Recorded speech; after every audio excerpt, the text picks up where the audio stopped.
نحمده ونصلي على رسوله الكريم اما بعد فاعوذ بالله من الشيطان الرجيم بسم الله الرحمن الرحيم رب اشرح لي صدري ويسر لي امري واحلل عقدة من لساني يفقهوا قولي۔ عزیز ساتھیوں، بہن بھائیوں، بچوں اور بزرگوں، السلام علیکم ورحمۃ اللہ وبرکاتہ۔ آج سورۃ انعام کا تعارف کریں گے۔ اس سورت کے رکوع 16-17 میں بعض انعام یعنی مویشیوں کی حرمت اور بات کی حلت کے متعلق اہل عرب کے توہمات کی تردید کی گئی ہے۔ اسی مناسبت سے اس کا نام الانعام رکھا گیا ہے۔ اس کا زمانہ نزول ایسے ہے۔ ابن عباس رضی اللہ عنہ کی روایت ہے کہ یہ پوری سورت مکہ میں بیک وقت نازل ہوئی تھی۔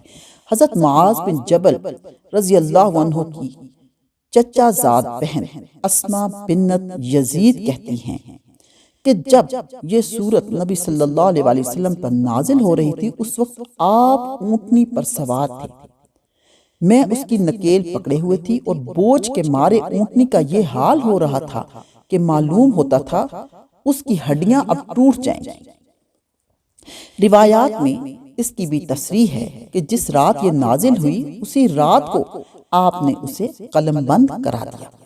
اس کے مضامین پر غور کرنے سے صاف معلوم ہوتا ہے کہ یہ سورت مکی دور کے آخری زمانہ میں نازل ہوئی ہوگی۔ حضرت اسما بنت یزید کی روایت بھی اسی کی تصدیق کرتی ہے، کیونکہ موصوفہ انصار میں سے تھیں اور ہجرت کے بعد ایمان لائیں۔ اگر قبول اسلام سے پہلے صرف بربنا عقیدت وہ نبی صلی اللہ علیہ وسلم کی خدمت میں مکہ حاضر ہوئی ہوں گی تو یقیناً یہ حاضری آپ کی مکی زندگی کے آخری سال ہی میں ہوئی ہوگی۔ اس سے پہلے اہل یثرب کے ساتھ آپ کے تعلقات اتنے بڑے نہ تھے کہ وہاں سے کسی عورت کا آپ کی خدمت میں حاضر ہونا ممکن ہوگا۔ شان نزول اس کا یوں ہے۔ زمانہ نزول متعین ہو جانے کے بعد ہم بآسانی اس پس منظر کو دیکھ سکتے ہیں جس میں یہ خطبہ ارشاد ہوا ہے۔ اس وقت اللہ سبحانہ وتعالیٰ کے رسول کو اسلام کی دعوت دیتے ہوئے 12 سال گزر چکے تھے۔ قریش کی مزاحمت اور ستم گری اور جفاکاری انتہا کو پہنچ چکی تھی۔ اسلام قبول کرنے والوں کی ایک بڑی تعداد ان کے ظلم اور ستم سے عاجز آ کر ملک چھوڑ چکی تھی اور حبش میں مقیم تھی۔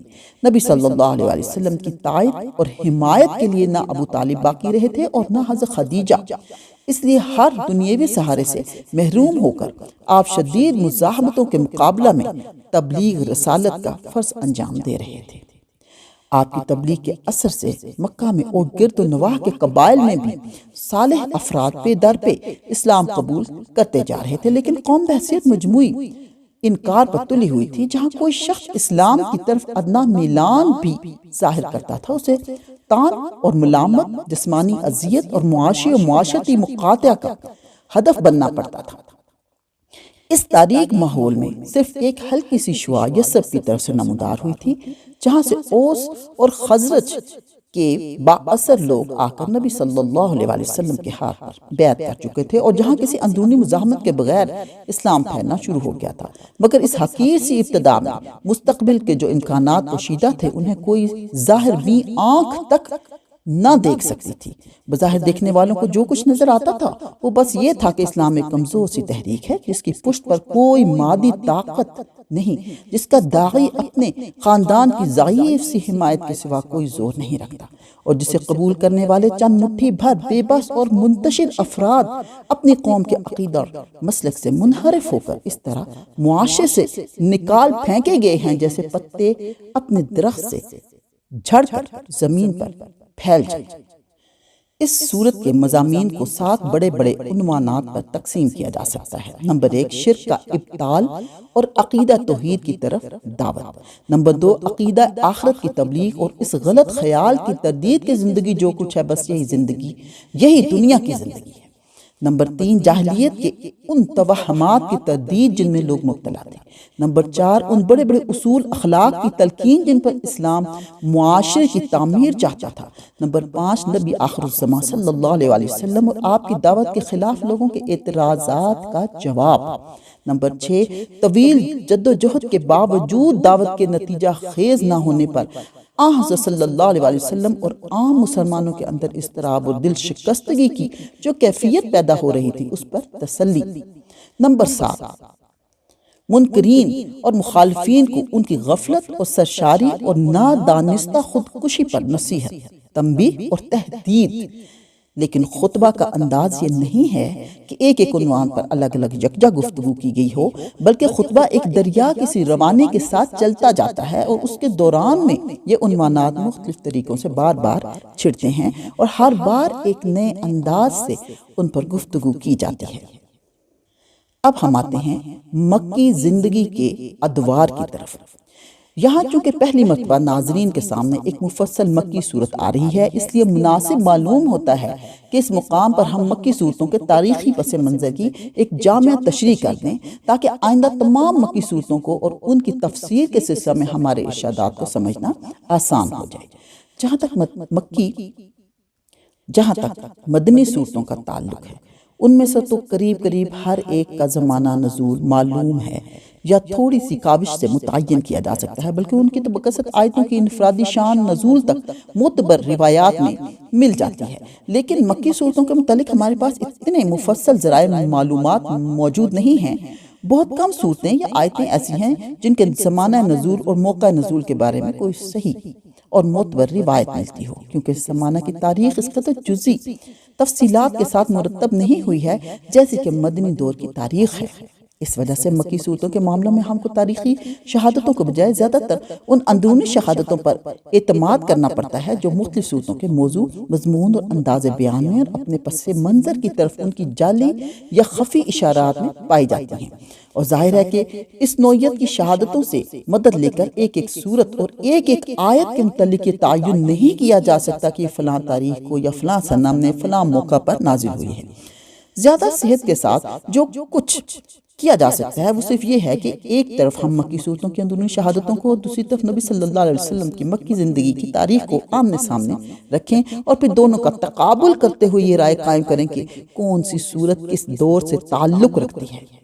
اس طرز تحقیق کو ذہن میں رکھ کر جب ہم نبی صلی اللہ علیہ وسلم کی مکی زندگی پر نگاہ ڈالتے ہیں تو وہ دعوت اسلامی کے نقطہ نظر سے ہم کو 4 بڑے نمایاں ادوار پر منقسم نظر آتی ہے۔ پہلا دور آغاز بعثت سے لے کر اعلان نبوت تک تقریباً 3 سال، جس میں دعوت خفیہ طریقے سے خاص آدمیوں کو دی جا رہی تھی اور عام اہل مکہ کو اس کا علم نہیں تھا۔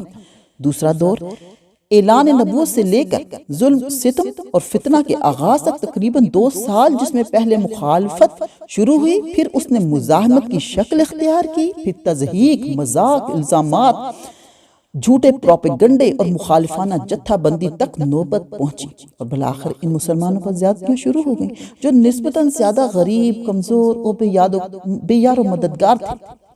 تیسرا دور آغاز فتنہ سن 5 نبوی صلی اللہ علیہ وسلم سے لے کر ابو طالب اور حضرت خدیجہ رضی اللہ عنہ کی وفات سن 10 نبوی صلی اللہ علیہ وسلم تک تقریباً 5-6 سال۔ اس میں مخالفت انتہائی شدت اختیار کرتی چلی گئی۔